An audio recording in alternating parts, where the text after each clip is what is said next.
Blackstone Audio presents Dog Company, The Boys of Pointe du Hoc, the Rangers who accomplished D-Day's toughest mission and led the way across Europe, by Patrick K. O'Donnell, read by John Pruden.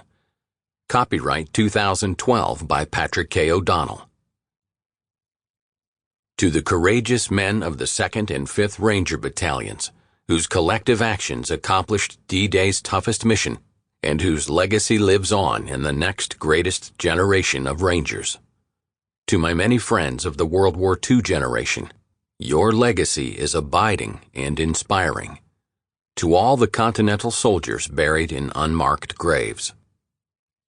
For Lily, the apple of my eye, the greatest daughter in the world. Prologue. June 6th, 1984, Pointe du Hoc, Normandy.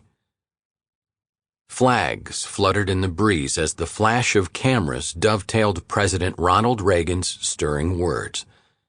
The speech marked the 40th anniversary of D-Day in a special place, a sacred place. Solemn yet impassioned, President Reagan addressed the watchful crowd and the entire nation. We stand on a lonely, wind-swept point on the northern shore of France.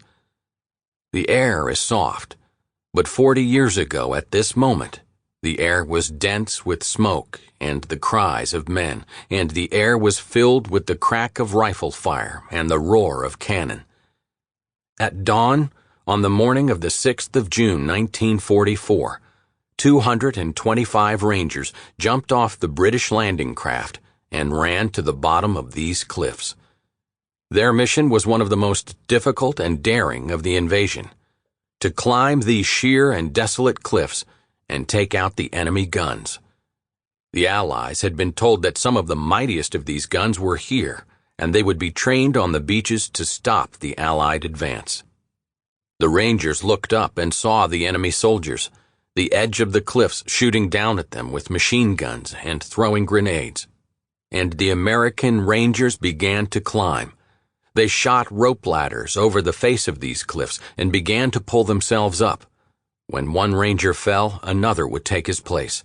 When one rope was cut, a Ranger would grab another and begin his climb again.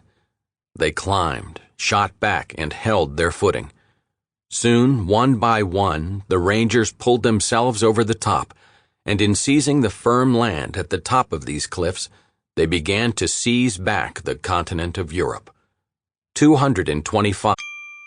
Sample complete. Ready to continue?